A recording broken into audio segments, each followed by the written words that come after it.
Assalamualaikum warahmatullahi wabarakatuh. Bismillahirrahmanirrahim. Allahumma sholli ala Muhammad wa ali Muhammad. Allahumma la ilma lana illa ma 'allamtana innaka antal alimul hakim. Selamat bertemu kembali anak-anak dengan saya. Ini merupakan pertemuan yang kedua. Yang pertama dulu kita membahas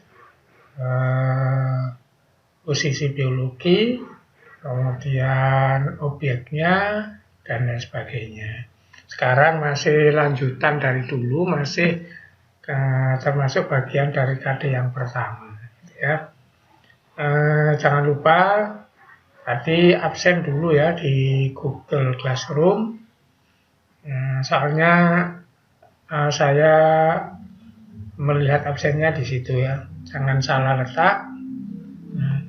Jadi kan saya sudah bilang habis absen itu di Google Classroom, terus masih tetap di Google Classroom, pindah ke bagian yang bernama tugas kelas, kemudian di sana sudah saya link video dan ya ketemu video ini gitu ya. Oke, kita lanjutkan pelajaran kita ya. Terakhir kita membicarakan terakhir itu adalah peranan-peranan biologi. Itu yang terakhir, ini contoh ya. Ini sekedar ngulang. Jadi dengan kemajuan ilmu orang bisa menciptakan ternak seperti ini. Ini momennya pas sekarang itu laka ya. Jadi ternak ini dikembangkan dengan pakai ilmu peternakan, bagian dari biologi, sehingga dia bisa menghasilkan ternak yang super berat gitu ya. Ini jagung super juga, satu batang bisa berbuat 3 gitu. Jadi kemarin itu pertemuan yang lalu ini adalah contoh vaksin. Sekarang juga sedang ramai vaksin COVID-19 belum ditemukan, masih sedang diuji coba uji klinis yang ketiga ya. Nanti kalau ditemukan, kalau sudah ditemukan, dipasarkan, orang bisa divaksin terlebih dahulu. Maka kalau ada corona datang, dia nggak sakit karena sudah ada ini. Itu contoh manfaat dari ilmu biologi. Oke, sekarang kita masuk ke bagian baru. Apa itu? Ini cara kerja. Jadi cara kerja sains itu disebut dengan metode ilmiah. Jadi cara kerja sains itu menempuh cara kerja namanya metode ilmiah. Bagaimana ini metode ilmiah ini? Cara kerja yang logis, analitis, berdasarkan data dan pengalaman. Nah, ini kalau nanti dikasih contoh itu akan jelas. Kalau belum ada contohnya memang kurang jelas ya. Apakah metode ilmiah itu hanya untuk ilmu saja? Tidak. Ya. Semua kehidupan itu prinsipnya memerlukan ini. Orang nggak sekolah, nggak sengaja juga menerapkan ini. Jadi ini cara kerja yang benar. Contoh ya. Jadi ini pengertiannya, definisinya. Kita masuk ke contoh dulu. Contoh paling sederhana dari metode ilmiah. Nah, perhatikan. Misalnya, ada masalah. Mau berangkat sekolah, biasanya anak itu ada yang sekolah bawa sepeda motor kan, anak SMA itu. Sudah mau berangkat, sudah siap, sudah pakai seragam. Kunci kotaknya lupa. Nggak ada, wah taruh di mana gitu ya. Ini masalah ini. Harus diselesaikan kan. Nah sudah tentu, kalau misalnya anak tersebut langsung mencari begitu saja, itu nggak metode ilmiah. Dan jarang langsung mencari ya. Apa? Biasanya merenung dulu. Nanti begini. Nah ini. Ini yang ditempuh nanti. Jadi sebelum mencari itu dia merenung, bertanya. Di manakah kunci sepeda motor saya? Ingat-ingat. Kemudian Siapa yang terakhir memakai motor tersebut? Dipakai kemana? Wah, banyak begitu diingat-ingat tadi kemana, terakhir di mana. Nah, kemudian sampai pada sebuah pemikiran. Mungkin tertinggal atau tergeletak di titik-titik. Kemudian kalau sudah, maka dia coba mencari yang dikatakan di titik-titik tadi. Wah, coba cari di tempat tersebut. Tinggal nanti ada atau tidak ada. Nah, ini yang sederhana begini, ini sudah metode ilmiah. Jadi saya ulang ke atas ya. Nah ini, mau berangkat sekolah, kunci kontak sepeda motor tidak ada. Atau lupa menaruh. Ini masalah, harus diselesaikan. Kalau orang itu nggak diingat-ingat langsung aja mencari, bisa juga ketemu, bisa. Tapi ketemunya itu kan kebetulan. Ketemunya itu kan kebetulan. Bisa juga yang sering tuh nggak lama nggak ketemu-ketemu kalau langsung dicari. Nah, maka melakukan langkah-langkah lah dia itu. Nah, langkah-langkahnya itu walaupun sederhana sudah metode ilmiah. Misalnya ini begini. Pertama dia nggak nyari dulu. Diingat-ingat di manakah kunci sepeda motor saya tadi. Gitu. Saya tadi kemana? Saya tadi lewat di mana? Terakhir dia atau siapa yang pakai? Gitu ya. Dikumpulkan semua itu. Informasi itulah kemudian baru dia memperkirakan mungkin tertinggal atau tergeletak di nah ini sudah metode ilmiah. Nanti yang pertama itu dikatakan rumusan masalah. Yang kedua ini nanti disebut mencari informasi. Yang ketiga ini nanti disebut hipotesa atau perkiraan. Mungkin terletak gitu. Yang keempat ini membuktikan perkiraan sih betul lah di sana, coba dicari ya gitu. Nah yang terakhir ada atau tidak ada itu kesimpulan. Jadi sesederhana itu metode ilmiah itu. Berarti orang itu kalau bekerja sudah seperti ini urutannya sudah benar. Jadi ini metode ilmiah bukan urusan sekolah. Orang nggak sekolah pun ya metode ilmiah misalnya kalau misalnya sakit gitu ya, kan nggak langsung beli obat. Masih diingat-ingat dulu. Kemarinnya apa, kena apa, terakhir apa, kan gitu. Toh nanti ke dokter pun juga ditanya. Ya, kamu sakit misalnya pergi ke dokter ditanya. Mulai kapan, begitu. Nah ini. Ada pertanyaan itu nanti masalah namanya. Sebelah mana yang sakit, mencet apa tidak, sebagainya itu namanya informasi gitu ya. Baru dokter nanti, oh mungkin sakit ini lah itu namanya ini nanti. Coba dikasih obat ini gitu. Nanti kalau 1 minggu kembali lagi ke sini kalau belum selesai, nah begitu kan. Nah itu sudah metode ilmiah itu. Itu di metode ilmiah itu sederhana ya, walaupun kata-katanya keren. Coba kita lihat. Nah ini. Jadi metode ilmiah itu ada beberapa langkah ini. Satu, harus ada masalah dirumuskan.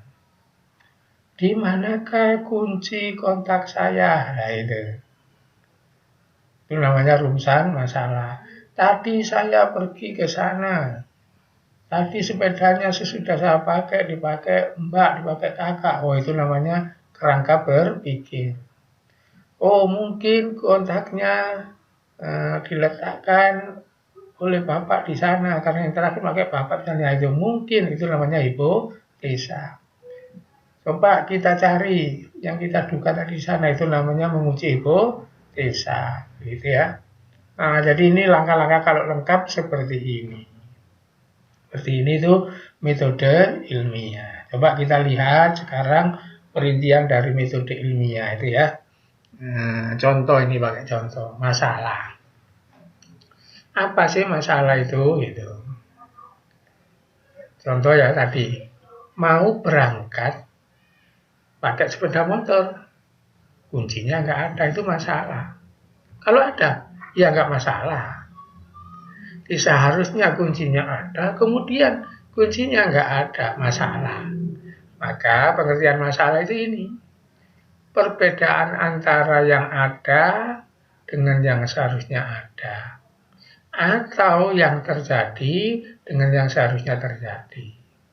Contoh ya yang tadi, kunci tidak ada,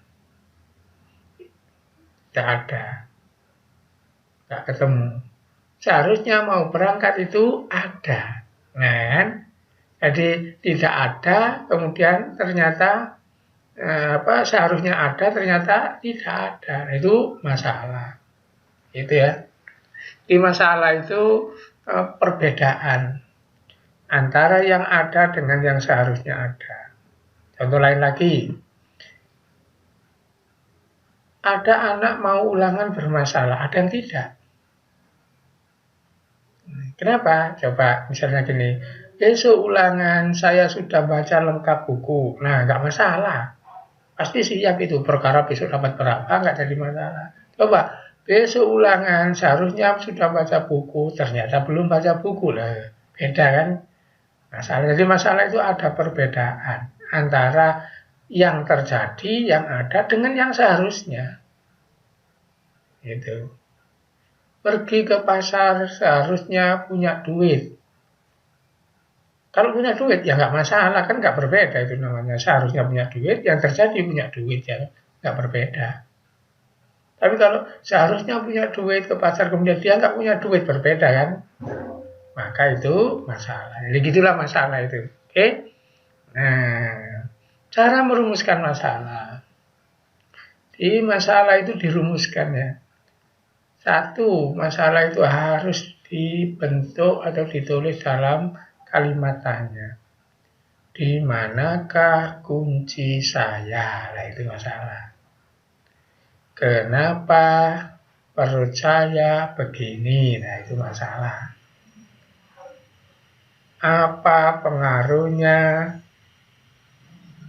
narkoba? Nah, itu namanya masalah, harus dijawab. Jadi masalah itu mesti harus kalimat tanya. Artinya memang sesuatu yang harus dijawab atau diselesaikan. Kemudian apalagi? Kalimatnya jangan panjang, ringkas, jelas, tunggal.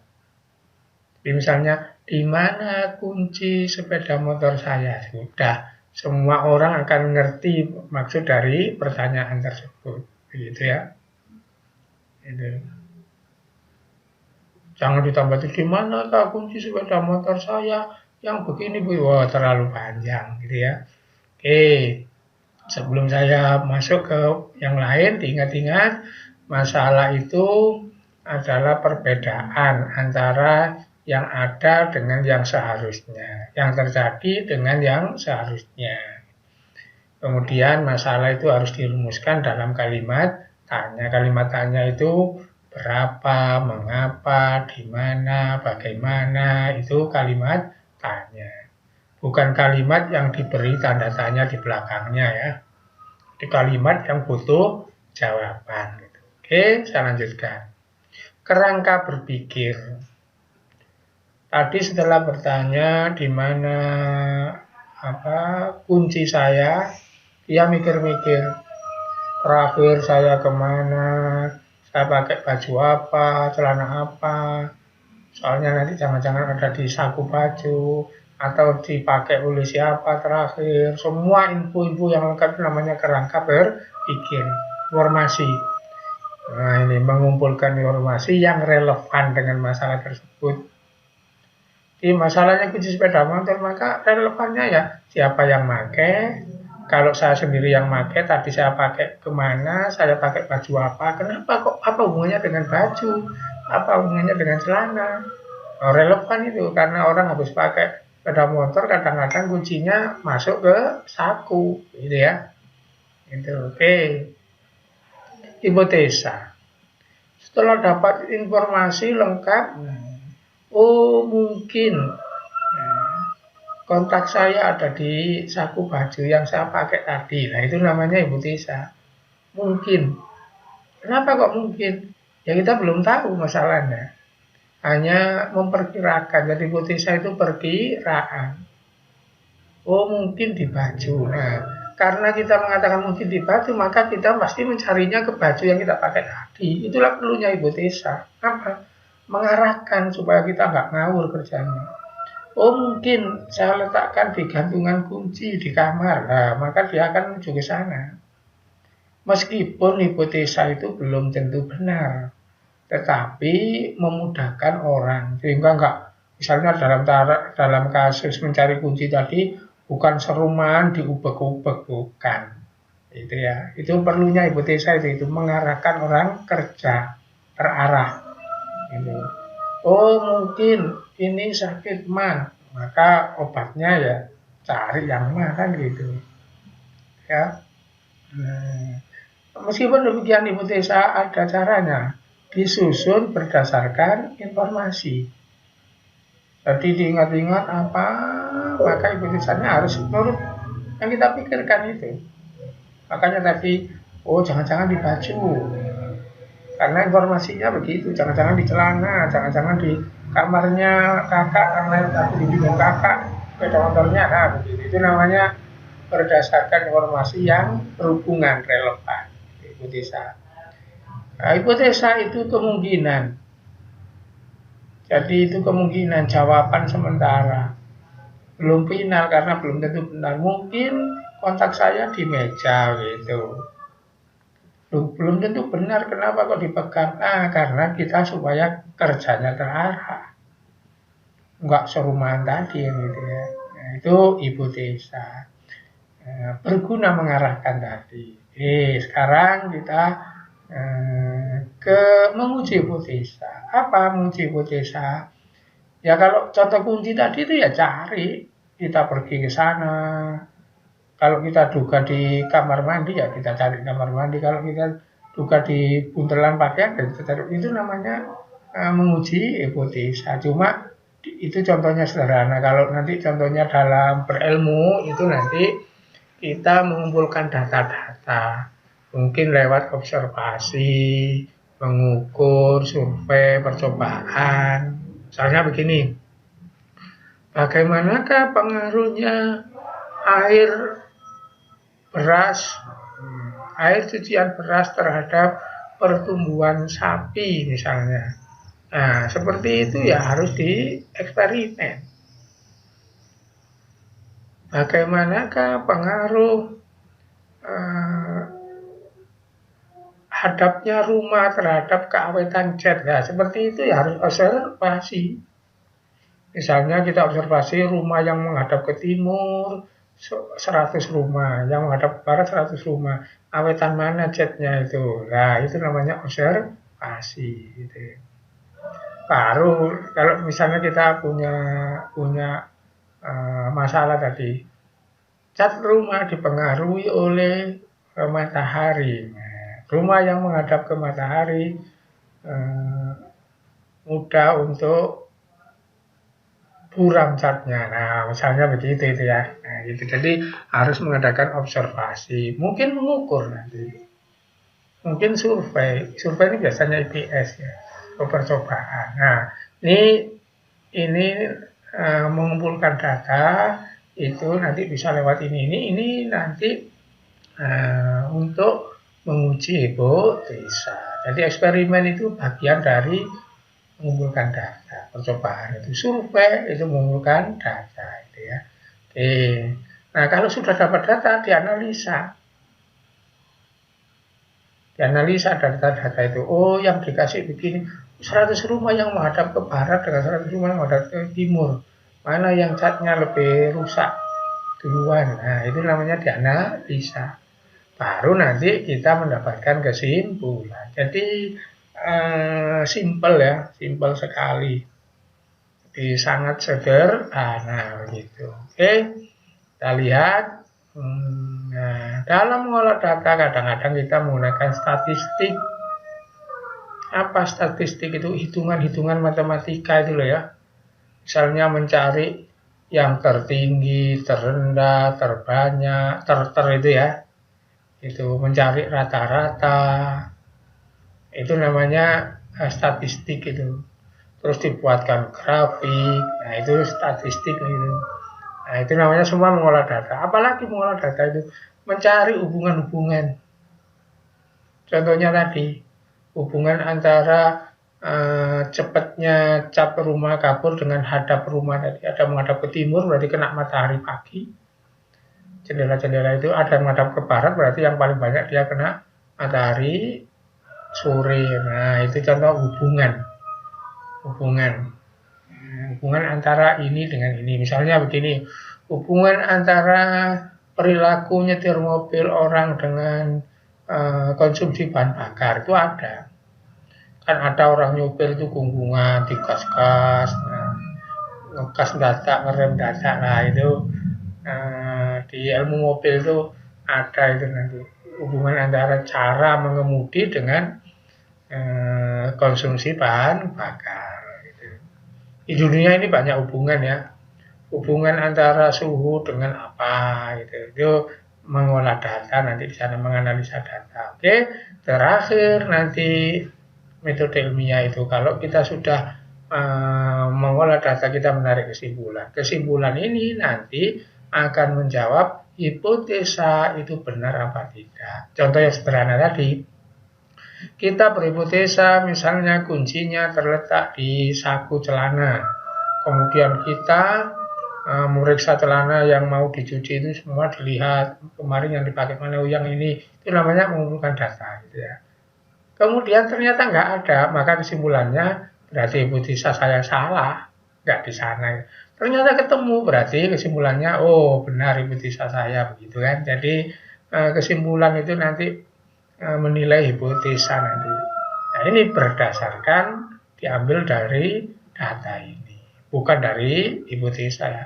Jadi kesimpulan itu bergantung pada data, nanti dia akan menilai hipotesanya salah apa benar, karena kebenaran itu di data bukan di hipotesa gitu. Oke.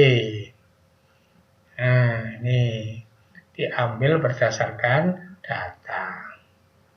Merupakan jawaban dari masalah sekaligus menilai hipotesa gitu. Gimana kalau nanti nggak cocok? Ya bikin hipotesa baru. Misalnya, saya menduga kuncinya terletak di meja kamar.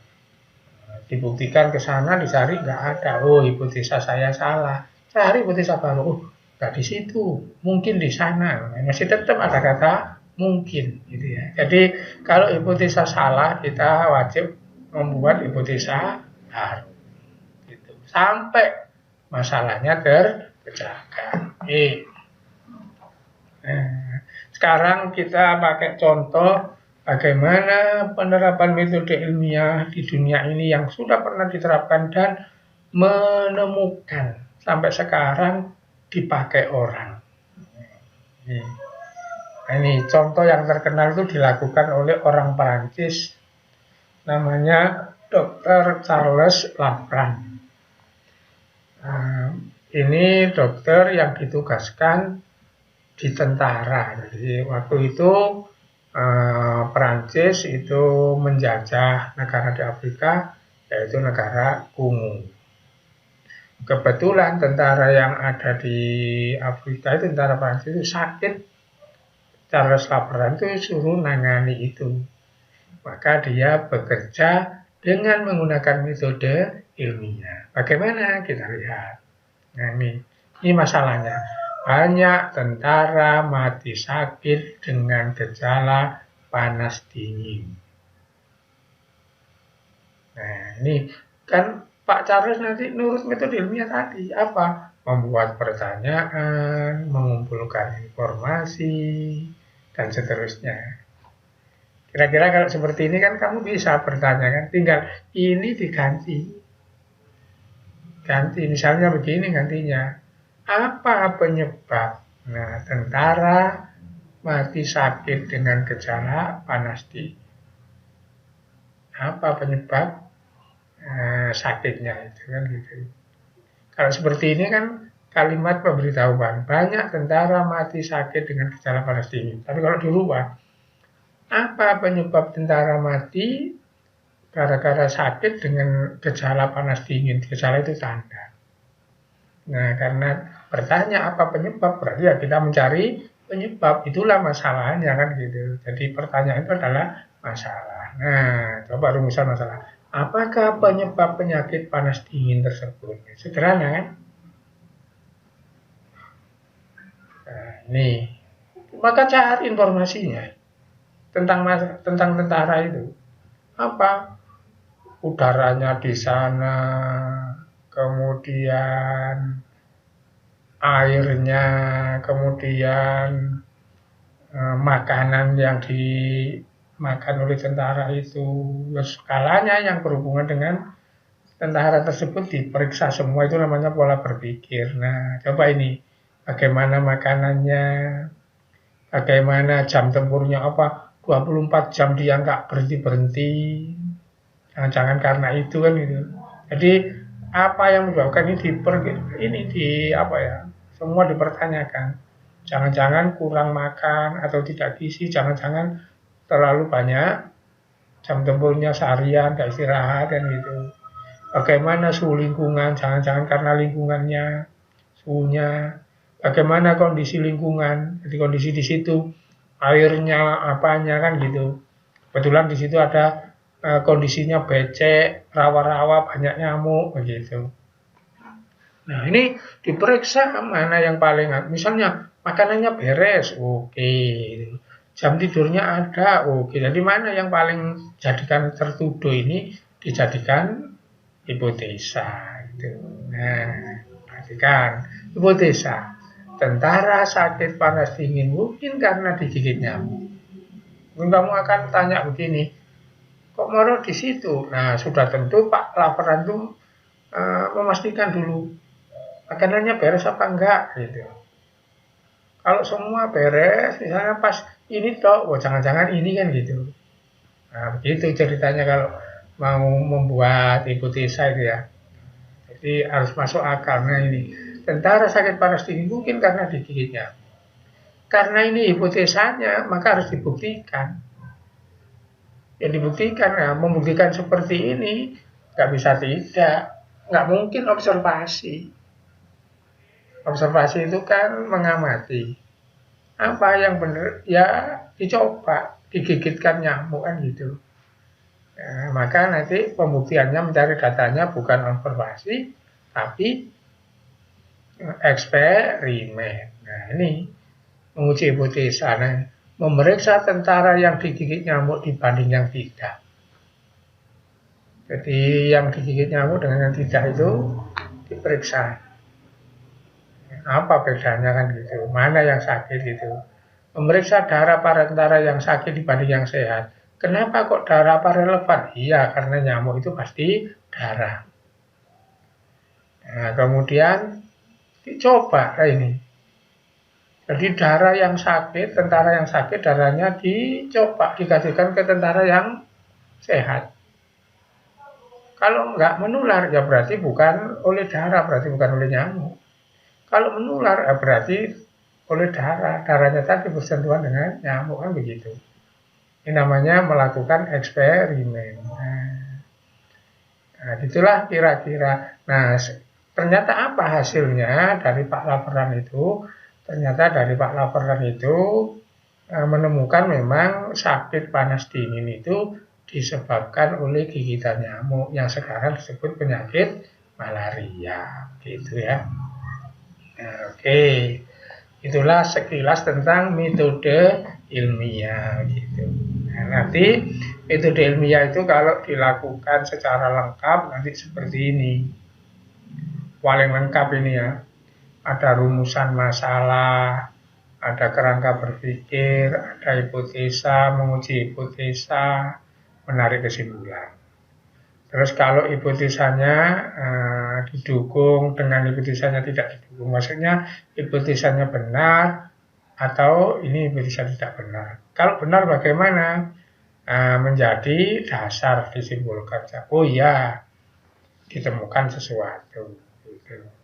Nanti sesuatu itu bisa teori, bisa prinsip, ilmu-ilmu itu ya, gitu. Oh, teorinya apa? Sakit ini digigit nyamuk, penyakitnya namanya malaria, itu namanya teori. Nanti kalau sudah diuji berkali-kali selalu begitu, naik nanti bukan teori tapi hukum. Hukum. Jadi di ilmu itu nanti ada teori, ada hukum, nanti saya terangkan di belakangan ini ya. Oke, jadi begitulah. Bagaimana kalau itu hipotesannya ditolak tadi? Kalau kita mencari di kamar tidak ada, ya berarti cari hipotesa baru. Hipotesannya harus diperbarui, gitu ya. Jadi sama ini. Nah, ini keterangan tambahan lain dari metode ilmiah. Metode ilmiah itu caranya.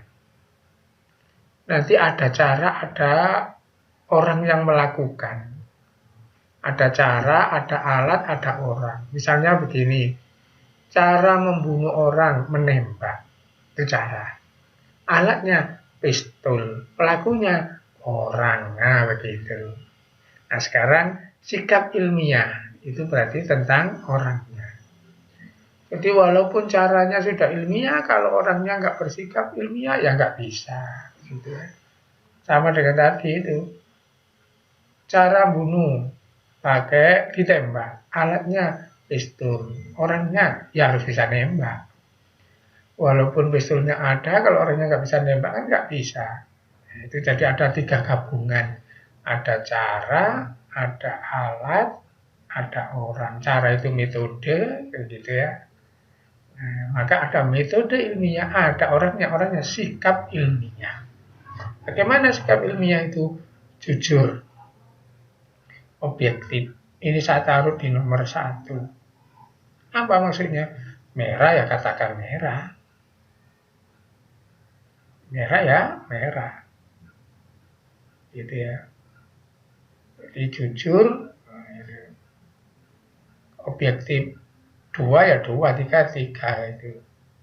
Nggak boleh bohong. Gitu ya. Nanti saya tunjukkan contoh karena ada yang halus. Gitu. Ada yang kelihatannya nggak bohong tapi bohong. Gitu ya. Peka, kritis.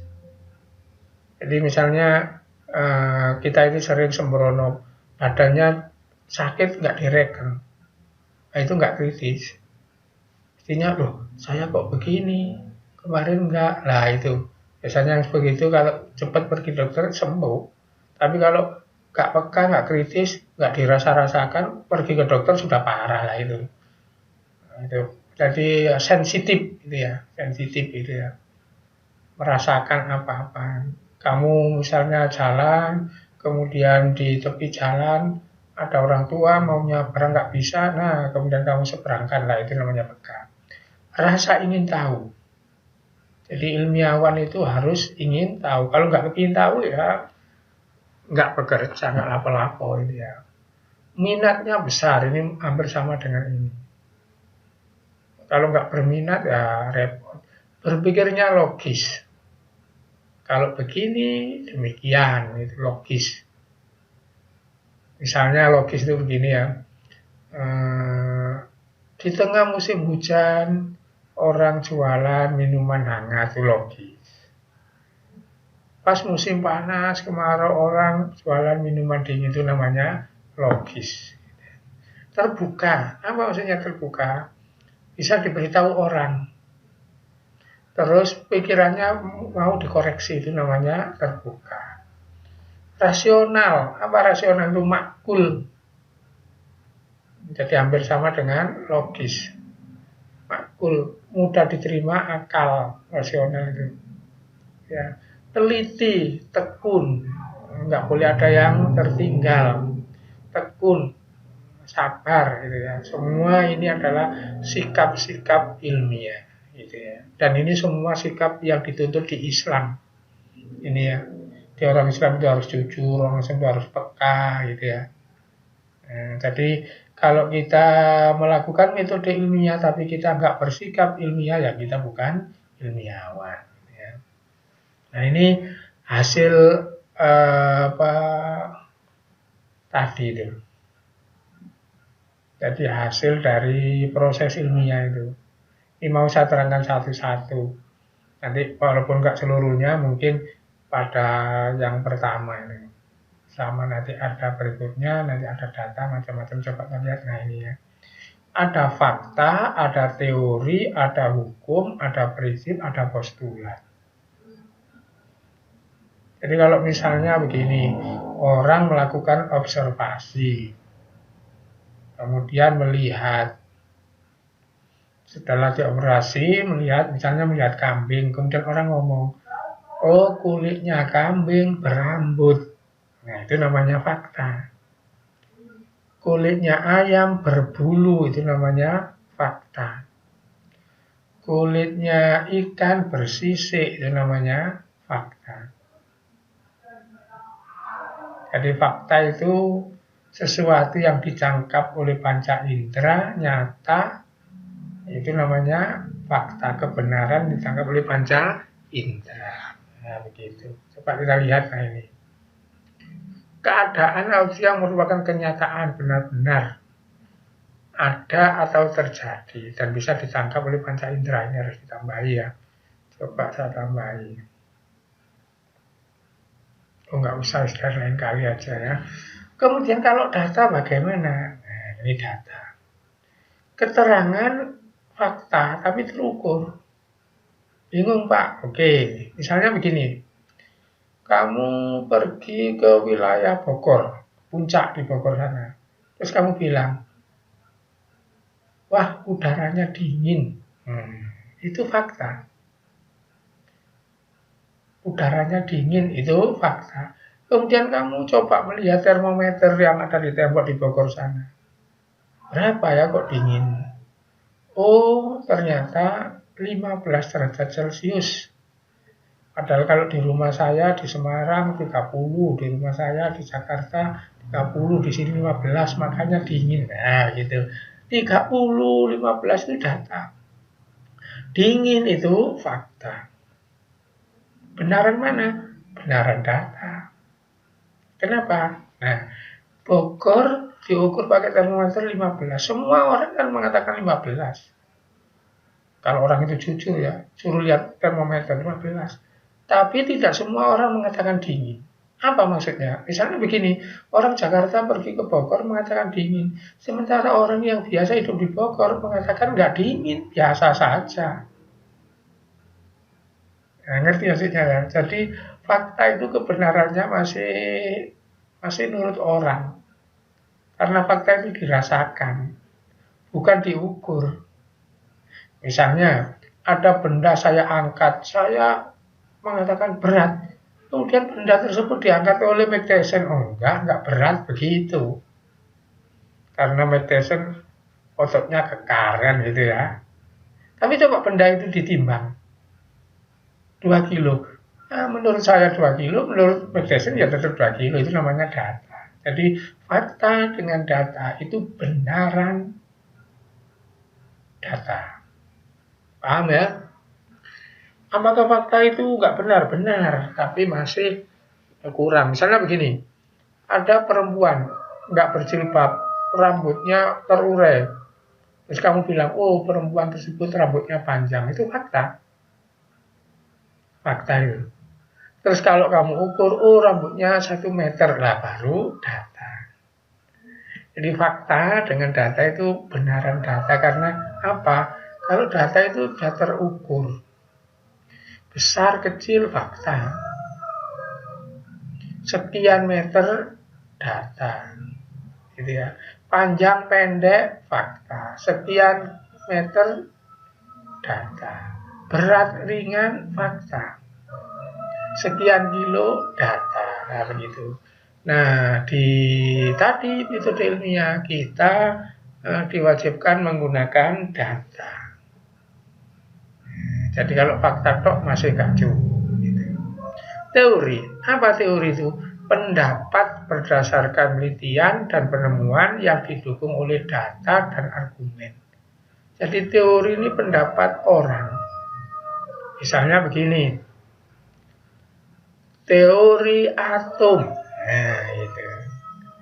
Menurut Pak Dalton atom begini, maka disebut teori Dalton. Teori atom misalnya Einstein, gitu. Begini, maka teori atom Einstein, gitu. Nah, beberapa tahun yang lalu sempat ramai teori tentang bumi ini di Indonesia ini ya.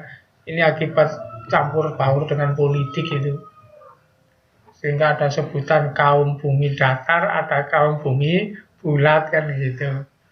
Padahal sekarang itu bukan teori, itu sudah terbuktikan. Apa yang terbuktikan itu sudah bukan teori lagi. Bumi itu ya dulunya sebelum dibuktikan ada yang mengatakan bumi itu datar. Sekarang sudah terbukti dengan alat yang hebat bahwa bumi itu bulat. Saya bukan membela orang yang mengatakan bumi bulat, memang fakta datanya seperti itu, sudah ada pembuktian gitu ya. Hukum. Nah, jadi pendapat orang itu teori kalau sudah diuji berkali-kali dan hasilnya ajak terus gitu benar sesuai, maka naik dia jadi hukum. Misalnya Pak Pendel mengatakan jika ini dikawinkan dengan itu anaknya akan demikian. Dia mengajukan teori berkali-kali. Jika yang begini kayak begitu akan demikian. Terus ini diuji berkali-kali. Maka pendapatnya Pak Pendel tadi itu bukan teori sudah. Karena diuji dan hasilnya selalu benar, maka jadi hukum. Maka disebut hukum Mendel. Gitu. Ada di fisika begini.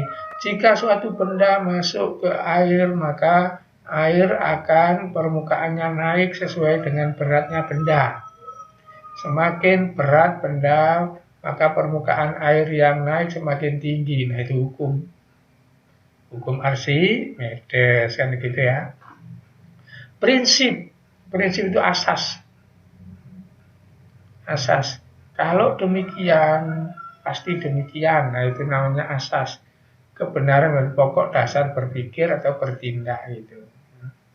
Nah, nanti ini urusan di perguruan tinggi nanti kamu itu hanya sampai yang penting ini aja untuk SMA itu, bahwa saya kunci sebab gampang, fakta itu kebenaran tapi masih dirasakan panca indera, sedangkan data itu sudah menggunakan ukuran. Tapi kalau pakai contoh panjang, pendek, banyak, sedikit itu fakta. Sekian meter, sekian ribu, sekian juta itu data. Teori itu pendapat orang, berarti masih bisa salah. Tapi pendapat itu sudah pakai dasar, gak ngawur. Nah, kalau pendapat yang ngawur apa nanti namanya? Nggak saya tulis di sini karena nggak boleh. Apa? Opini. Opini itu pendapat orang yang nurut seenak dewi itu ya. Semaunya sendiri itu. Kalau sudah ada ilmunya itu namanya teori, meskipun belum tentu benar. Tapi kalau pendapat itu sudah benar, diuji, berlaku di mana-mana, nanti namanya hukum. Jadi ini saya masih kurang satu ini, gak saya tulis opini. Jadi pendapat orang itu ada yang disebut opini. Cantik itu fakta. Kalau memang dia benar-benar cantik. Tapi nanti ada orangnya satu, yang lain bilang cantik, yang lain bilang gak cantik. Nah, dua orang nggak sama itu karena mereka bukan menggunakan data, bukan menggunakan teori, tapi menggunakan opini. Gitu ya. Coba cantik tadi dibuatkan data, maka orang itu nggak lagi. Misalnya tingginya berapa? Tingginya 70 cm, ya nggak ada lah orang cantik 70 cm. Mini itu namanya. Nah begitu kan. Jadi kalau sudah dibikin data nggak akan berkelahi lagi sudah, gitu ya. Jadi saya ulang, fakta itu keadaan nyata, tapi hanya untuk panca indera. Kalau data itu sudah diukur. Kemudian opini itu pendapatnya orang murni. Kalau teori itu pendapat didukung dengan data, meskipun belum tentu benar. Kalau hukum itu teori yang sudah dibuktikan berkali-kali dan benar, begitu. Dan biasanya kalau hukum nggak digantikan. Hukum Archimedes sampai sekarang nggak ada. Kalau teori banyak, misalnya di fisika teori atom itu lebih dari satu, gitu ya. Kalau sudah hukum nggak ada, sudah nggak boleh diganti. Nah, gitu. Itulah kelengkapan kita dari segi metode ilmiah. Nah ini kita mengenal sains. Ilmu itu apa sih sebenarnya? Gitu. Pengetahuan itu apa sih sebenarnya? Gitu. Oh, pengetahuan itu bisa jadi faktor yang dipakai menggerakkan produksi. Pengetahuan itu bisa mempengaruhi kepercayaan. Pengetahuan itu kumpulan pengetahuan. Pengetahuan itu knowledge, sains itu metode. Jadi inilah sains itu. Jadi misalnya begini, kenapa Cina sekarang maju? Ya berarti sainsnya hebat. Makanya dia bisa produksi macam-macam. Kenapa kok kita jadi konsumen? Ya berarti sains kita belum hebat. Ilmunya belum hebat, jadi nggak memproduksi HP, memakai HP gitu. Tapi Jerman, Amerika, Jepang itu berarti sainsnya hebat karena dia memproduksi. Gitu ya. Oke, teruskan komponen sains tadi sudah ya, ada objek, ada proses. Proses tadi meneliti apa itu proses. Komponen sains pertemuan yang lalu sudah ini ya, objeknya yang dibicarakan. Ada sikap tadi sudah. Kemudian ada produk. Produk tadi apa? Ini produk. Ini produk sains ini. Bisa fakta, bisa data, bisa hukum, itu hasil sains. Saya ulang, supaya gampang. Nah, sains ilmu IPA itu punya objek. Apa objeknya? Ya alam. Punya proses, apa prosesnya? Eksperimen, observasi, itu. Punya sikap, tadi diperinci jujur, apa-apa itu ya. Punya produk, apa produknya? Teori, hukum, nah itu sains itu ya. Oke, nah sekarang bagian yang agak akhir nih. Kalian pasti tahu ya, nanti kalau sudah masuk, nah udah datang ke pondok, nanti ini akan ada yang bisa kalian sentuh ya. Ini alat-alat yang ada di laboratorium. Baik fisika, kimia, biologi. Misalnya ada gelas ukur, ada corong gelas, gitu ya, macam-macam, gitu ya. Ada kompor, ada pipet, gitu. Ada kompor busen, gitu. Ada pinset, ini alat yang dipakai untuk biasanya untuk membedah hewan-hewan kecil, gitu ya. Ini busen, kompor yang pakai spiritus, dipasangkan ke sini. Nah ini alat-alat yang ada di laboratorium. Nah kalau nanti sudah masuk, kalian akan diperkenalkan ini, kemudian kalian juga akan diberitahu keselamatan kerja. Ini yang penting ini di Indonesia ini, kita ini keselamatan kerja itu minim sekali keselamatan kerja itu. Nah, ini jadi di lab, di pabrik, di mana itu diberi tanda apa-apa itu. Kalau suatu lemari diberi tanda seperti ini, berarti di situ bahannya mudah meledak. Kalau ada suatu tempat gudang apa dilihat seperti ini, nah di situ mudah membakar. Jadi benda masuk situ terbakar nanti. Kalau ini sangat mudah terbakar, jadi bendanya yang terbakar. Kalau ini tadi membakar, gitu ya. Tolong dibedakan ini ya. Udah bulan begini, nah, dia bisa membakar apa? Misalnya begini, HCl misalnya itu kalau kena tangan, dry ice, mohon maaf, dry ice kalau kena tangan kita melepuh, maka dry ice itu disebut zat yang membakar. Tapi nanti ada gas lain, misalnya apa? Bensin misalnya, jangan sampai kena api. Nah, maka bensin itu namanya mudah terbakar.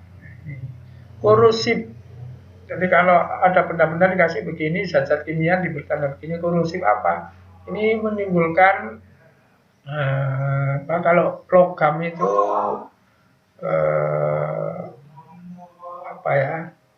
nayen gitu ya, korosif itu. Bahasa Jawa nayen. Kalau di kulit kita bagaimana?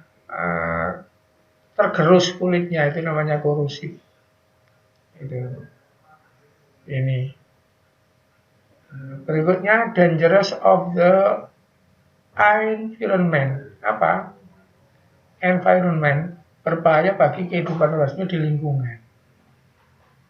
Jadi benda itu nggak boleh dibuang ke lingkungan karena mematikan.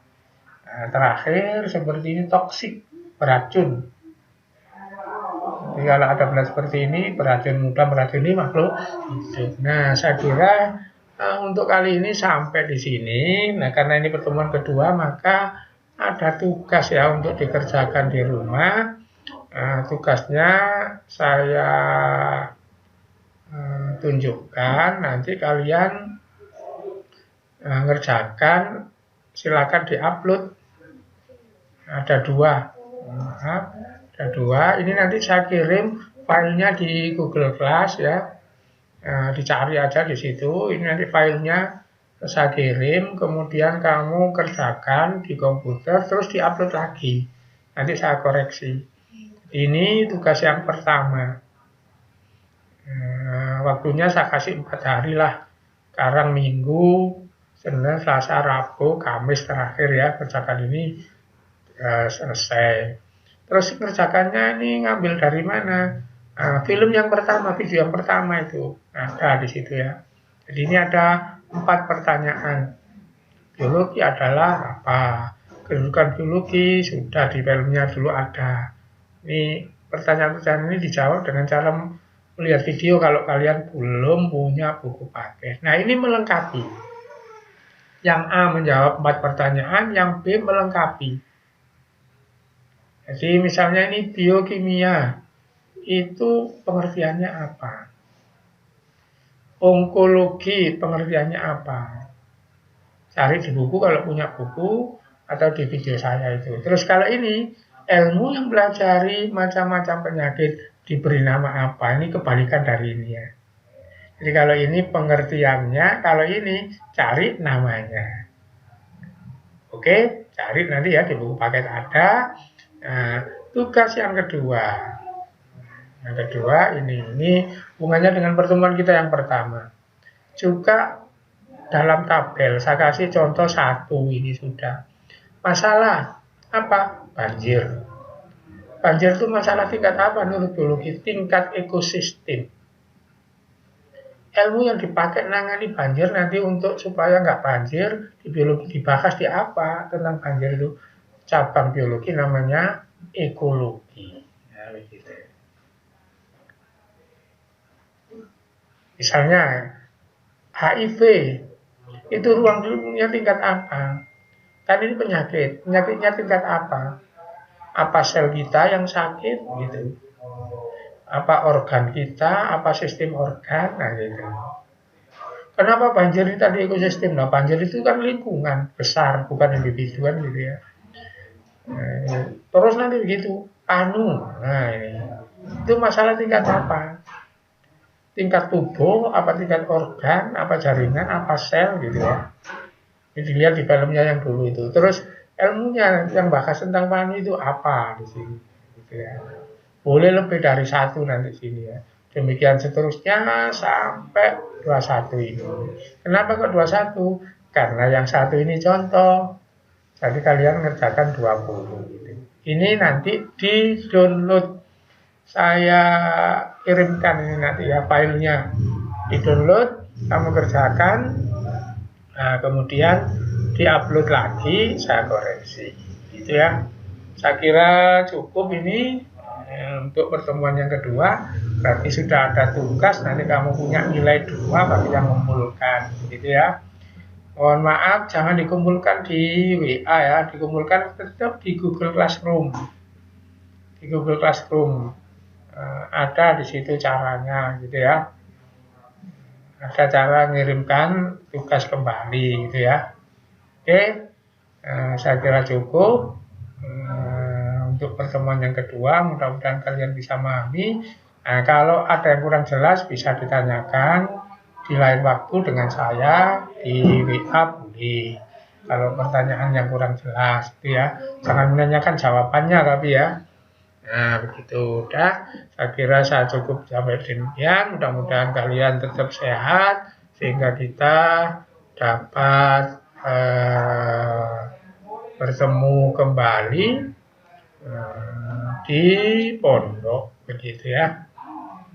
di pondok, karena selama ini terutama saya nggak tahu ini kalian apa semua berasal dari SMP Yapi ya. Kalau yang dari SMP Yapi mungkin pernah melihat saya, tapi yang berasal dari luar Yapi kan belum pernah. Mudah-mudahan wabah ini cepat berlalu dan kamu dengan saya cepat bertemu sehingga belajarnya akan lebih bagus lagi. Kemudian, Assalamualaikum warahmatullahi wabarakatuh.